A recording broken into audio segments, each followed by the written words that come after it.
马上就要和大家见面的1v1 PK 的2位，吴鼎和安全出口。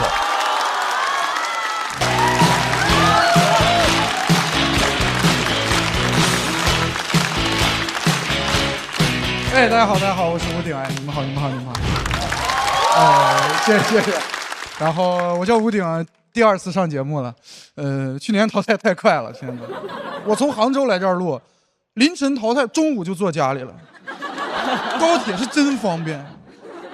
我以为又做梦了，是不是没选上这回？哎呦，我特别难受。我也想这晋级，我想写京剧。我回去潜心修炼，我研究，我看书，看名著。卡拉马佐夫兄弟，这个书特别好，看不进去。好书都这样，我看了1年，前3章看了3遍。卡拉马佐夫给我卡住了。我想不行，咱就直接看京剧吧。我就去网上查他的京剧，我一查发现这个书有点过时了，他那个京剧根本不流行。什么上帝与魔鬼做斗争，战场在人心中，太晦涩了。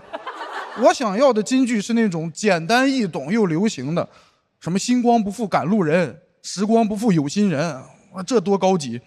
我查了一下，这句出自大兵的《我不》。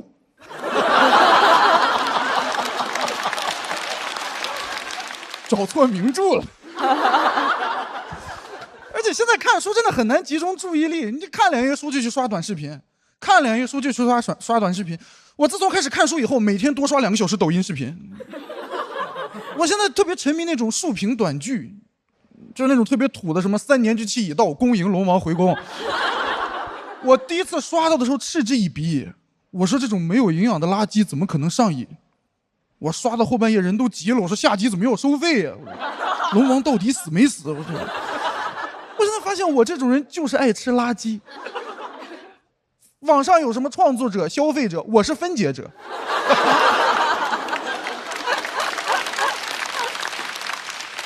我在网上到处找垃圾吃，我在网上属于是赛博苍蝇，哪有垃圾哪有我。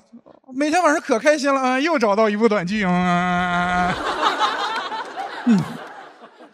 我现在看短剧看的有点魔怔了，我写段子都开始写那种爽文脱口秀。我给你来一个我最近写的，注意看。车祸醒来，我竟然回到综艺淘汰的前一刻。全球脱口秀水平下降100倍。只有我带着记忆重生。这一次我要改变这一切。刚一睁眼，张绍刚指着我说：“吴鼎淘汰。”我说：“哼，你会后悔的。”张绍刚勃然大怒说：“哎呀，你个废物还敢顶嘴！给我打出去！”冲上来50多个保安，刚要揍我，突然一道人影从天而降，住手！定睛一看，竟然是李诞。所有观众也震惊了，什么？连蛋总都出山了？这小子是什么人？李诞无视其他人，径直来到我的面前，参见神君。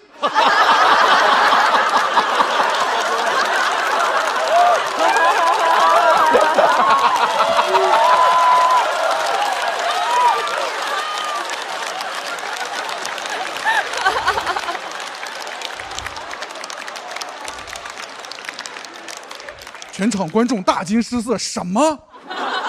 难道他就是传说中的幽默爆笑神君？我说什么幽门螺旋杆菌呢？所有观众彻底疯了，说这也太好笑了。谐音梗这种神迹已经失传100年了。我站在台上邪魅一笑，哼，脱口秀。改变天了。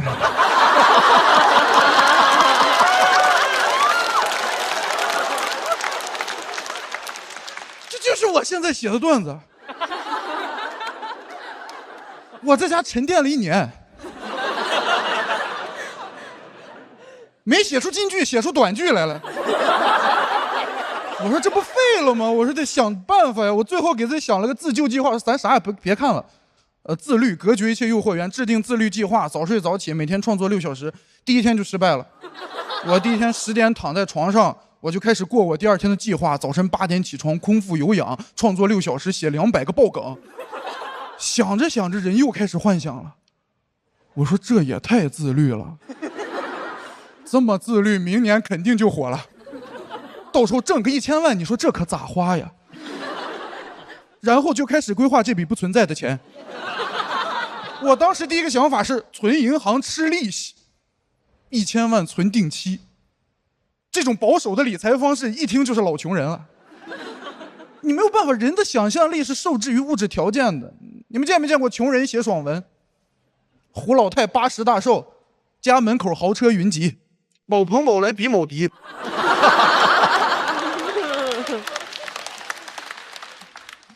我幻想我买别墅，我当时想的是得买在地铁旁边，通勤方便一点。没有办法，我当时就开始查哪家银行利息高，农村信用社，3年以上利息最高2.15%，就是我这1000万扔进去，我每年啥也不干，到手21.5万，以我的消费水平，我财富自由了，我每年还能攒个10几万，攒下来我再加仓农村信用社。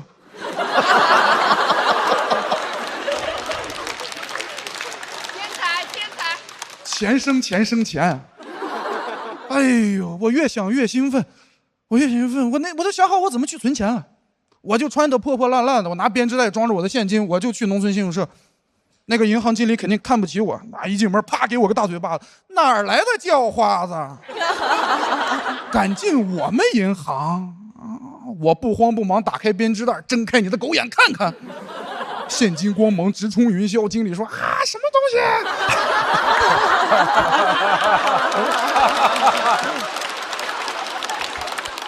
行长也惊动了，直接从3楼跳下来，给了经理一个嘴巴子。混蛋，你知不知道，整个 A 市都拿不出来1000万。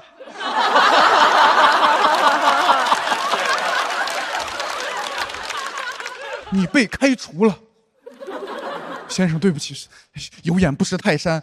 表达歉意，这是我们农村信用社全球 VIP 黑卡，然后我个人再送您一本书，全是金句啊，乖摸摸头。哎呦，你越想越兴奋，越想越沉浸啊！我当时已经忘了我没有这1000万了。哥们儿玩的就是虚拟货币。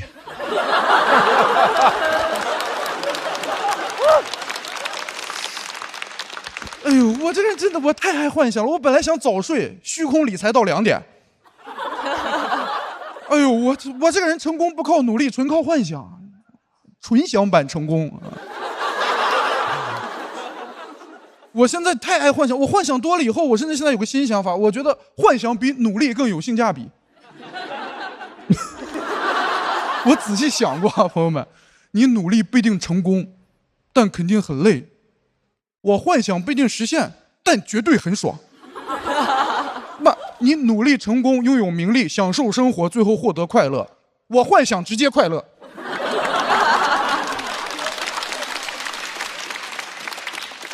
我还不用努力，哥们儿纯快乐。人生的捷径就是活在幻想里。幻想最大的优势就是幻想永远不会出差错。现实可不是这样的，你旅行最快乐就是出发前你幻想目的地有多独特，你去了发现都一样，薯塔烤肠大鱿鱼。我在上海很想你。你网购最快乐的就是等快递，你幻想那个衣服穿上有多好看，衣服到了以后发现是人家模特好看。谈恋爱也是，你最快乐就是刚认识，幻想对方人有多好，以为找了个王子，面具一撕开是杨子。这就是现实生活，人生的捷径就是活在幻想里。我熬了1年，我悟到了，今天免费分享给你们。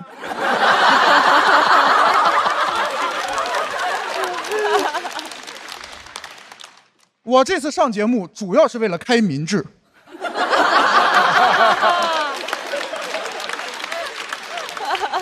没有时间了，我本来稿都没写，我本来上来就一句话：99%的国人都活错了。现在跟我做梦。到时候节目播出去，肯定全国观众恍然大悟。哎呦，说的对呀、感谢尊者为我们开悟，我们永远追随神君。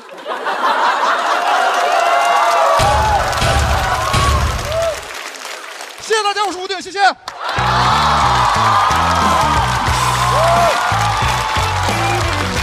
爆笑神君，各位抓紧时间为神君投票。来，吴鼎，左票倒计时。谢谢大家，谢谢。吴鼎，哎，老师，对不起，只是需要一个反派，然后刚好撞上了。你需要一个反派，世上有这么多的反派的。我想说的是，我完全不在意，哎谁会和神君较劲呢？哎，你看看这心理啊，太好了。这一年真的是短剧让你升华了，你换了个人和上一季。不是，这就是真正的我。上一季是虚假的我，天之骄子，活烫死。对，上一季想着说，哎，第一次来，可能写一些我认为比较线上的东西啊，然后发现效果不太好，我说那就做自己吧。哎，你路过镜子的时候会参见自己吗？参见神君。哇，有眼不识泰山，居然是镜子。我太喜欢了。哎，你说金句这件事儿，我觉得已经金了，已经剧了，太金太剧了啊！人生的捷径就是幻想，对不对？啊，不，这句话我觉得开悟了。行，时间差不多了，大老师。真的是，我觉得我们拥有了再多，最终也是为了图个高兴，对不对？对，你提前已经活在那个高兴之中了，那个叫预制快乐。我是拍了的，但是我犹豫了很久。对，为什么会有这个？是因为虽然大家全程笑的都很愉快，但他的这种低俗笑料让人产生强烈的羞耻感。正如我们身边很多人看短剧的时候，虽然偷偷看、偷偷付费，到了公司假装不看，说我不看那些东西。公司的啊，对对对啊。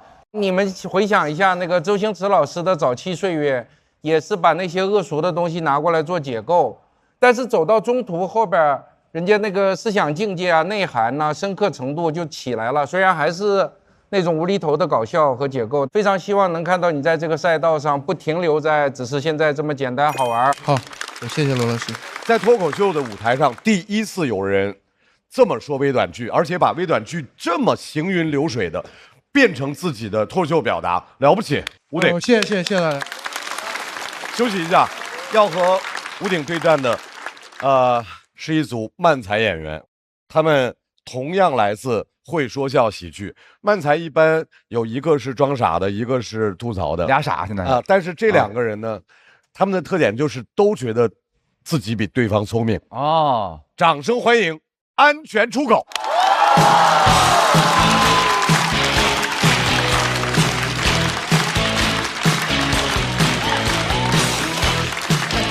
哎，到，哎，上面也有，哎，到了，哎，大家好，我是逼仔，我是大队长，哎，我们就是安全出口，大家好。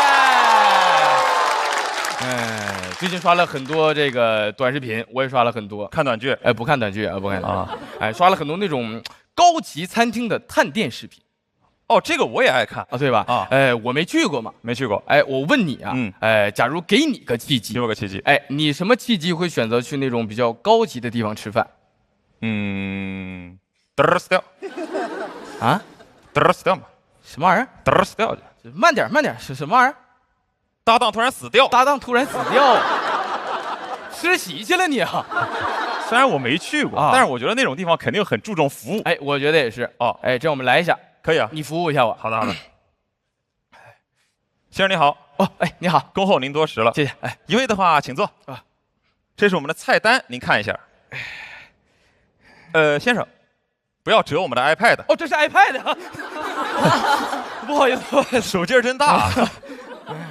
我来这个海鲜套餐怎么样？海鲜套餐啊，海鲜套餐的话稍微复杂一些，是有这个食材挑选环节的。现挑食材啊，我们今天的食材有帝王蟹、金枪鱼、石斑鱼。石斑鱼听起来像死了1年了，这鱼。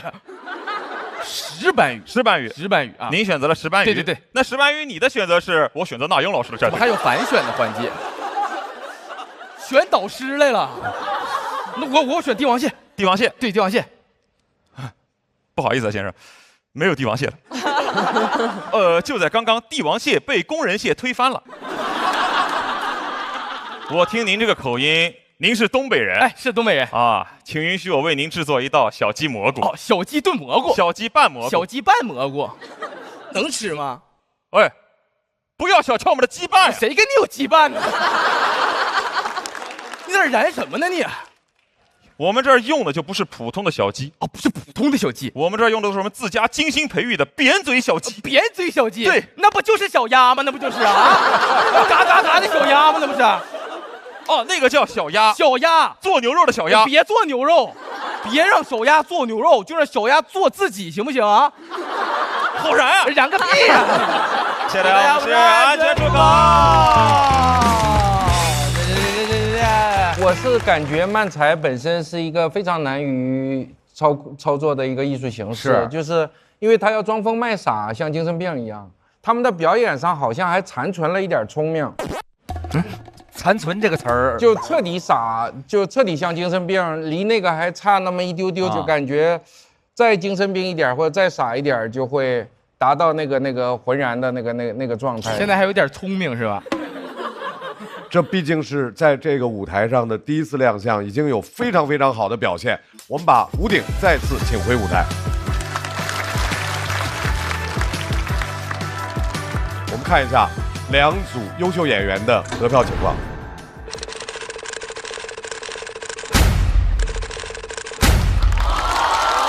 吴鼎240票，恭喜吴鼎进入到了晋级区。安全出口，加油！要在待定区